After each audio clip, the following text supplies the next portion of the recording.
उधर शिलांग मेघालय घूमने गए इंदौर के दंपति राज रघुवंशी और सोनम रघुवंशी का 8 दिन बीत जाने के बाद भी अब तक कोई पता नहीं लग पाया है। स्थानीय पुलिस और परिजन लगातार दंपति को ढूंढने में लगे हुए हैं। दंपति जहां रुके थे और जहां घूमने गए थे उस रूट पर भी सर्चिंग की गई। हालांकि बारिश के चलते ऑपरेशन में दिक्कत आई है और पुलिस ने सर्च ऑपरेशन का दायरा बढ़ाने की बात कही है और पुलिस की 2 अलग अलग टीम दंपति के तलाश में लग गई है। मामले पे मेरी लगातार उनके परिजनों से भी बात हो रही है और वहाँ के स्थानीय पुलिस अधीक्षक शिलांग से भी मेरी चर्चा प्रतिदिन ही हो रही है लगभग। और वहाँ पे मुख्य समस्या ये है कि लगातार बारिश हो रही है और वहाँ का जो ज़मीन है काफ़ी उबड़ खाबड़ है और बड़ी बड़ी घाटियाँ भी हैं वहाँ पे, इसलिए सर्चिंग में थोड़ी सी परेशानी है। अभी तक कोई भी कंक्लूजन पे वहाँ की स्थानीय पुलिस नहीं पहुँच पाई है, जैसा मेरी जिन जानकारी में मेरी रोज़ ही बात हो रही है। और टेक्निकली भी वो लोग उसको डेवलप करने की कोशिश कर रहे हैं, पर अभी तक किसी क्रिमिनल ऑफेंस के होने की जानकारी अभी तक नहीं मिली है। अभी कुछ देर पहले ही मेरी उनके भाई से भी बात हो रही थी, जिन्होंने बताया कि 2 पार्टियां बनाई गई हैं, जो दोनों पार्टियां नीचे घाटियों में जा रही हैं, क्योंकि वहाँ पे जो जहाँ पे स्कूटी का लास्ट लोकेशन मिला था उसके 3-4 किलोमीटर के दायरे में पुलिस लगातार सर्चिंग कर रही है। और वहाँ वरिष्ठतम स्तर के प्रशासनिक और पुलिस अधिकारियों की ऑलरेडी वहाँ बैठक हो चुकी है और उस बैठक में भी ये निर्णय लिया गया कि इस मामले को जल्द से जल्द सुलझाया जाए।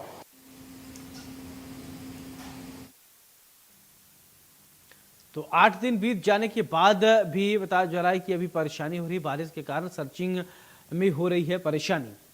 तो बारिश की वजह से सर्चिंग अभियान में दिक्कत हो रही है। शिलांग में लापता दंपति का अभी भी सर्च ऑपरेशन जारी है और सबसे ज्यादा जो मुश्किल आ रही है, दिक्कत आ रही है, वो है बारिश।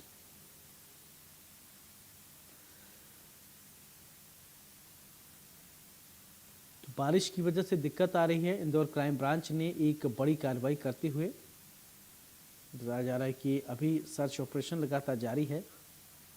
एहतियाब शेख मेरे साथ इसी खबर पर ज्यादा जानकारी के साथ जोड़ रहे हैं। एहतियाब, ये पूरा मामला है क्या, बताइए। देखिए सौरभ, ये पूरा मामला दरअसल में एक इंदौर के ट्रांसपोर्ट कारोबारी हैं राज रघुवंशी और उनकी पत्नी सोनम रघुवंशी। इनकी शादी हुई थी और उसके बाद में ये घूमने के लिए शिलांग गए थे। तकरीबन 9 दिन पहले ये घूमने वहां गए थे और लगातार ये परिवार के संपर्क में थे। लेकिन 23 तारीख से इनका दोनों ही परिवारों से किसी भी तरह का कोई संपर्क नहीं हुआ। पुलिस में इस मामले में जांच सौंपी गई थी। शिलांग की पुलिस इस मामले में तलाश कर रही थी। अब तक लगातार जिस इलाके में ये घूमने गए थे वहां उनकी जो स्कूटी थी वो स्कूटी बरामद हुई थी और कुछ और ट्रेसेस पुलिस को बरामद हुए थे। लेकिन चूंकि वो बड़ी गहरी खाई है, उसमें सर्च ऑपरेशन लगातार चल रहा है। वहां के जो लोकल्स हैं उनका भी इस्तेमाल किया जा रहा है, वहाँ के जो आदिवासी हैं उनसे भी मदद ली जा रही है। लेकिन अब तक इन दोनों का कोई खबर नहीं मिल पाई है। पुलिस लगातार इस मामले के अंदर तलाश कर रही है, लेकिन लगातार तेज बारिश और काफी गहरी खाई होने की वजह से दिक्कतें बहुत ज्यादा आ रही है सर्च ऑपरेशन में। निश्चित रूप से किसी न किसी हादसे की तरफ ये इशारा करता है, लेकिन इस पूरे मामले के अंदर अब भी सर्च ऑपरेशन लगातार चल रहा है सौरभ।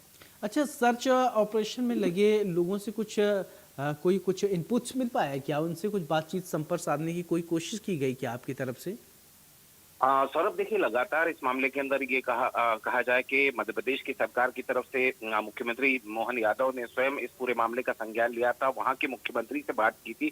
साथ ही इंदौर के सांसद वहां शिलांग पहुंचे थे। उन्होंने भी सर्च ऑपरेशन का जो लगातार चल रहा है वहां काफी समय उन्होंने वहां बिताया।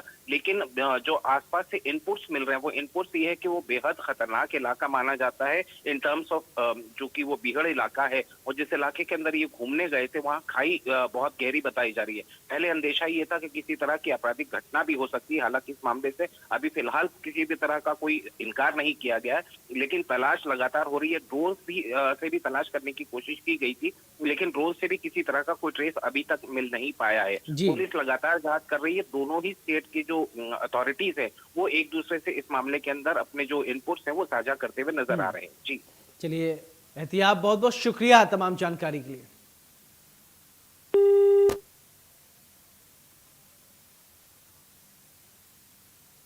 उधर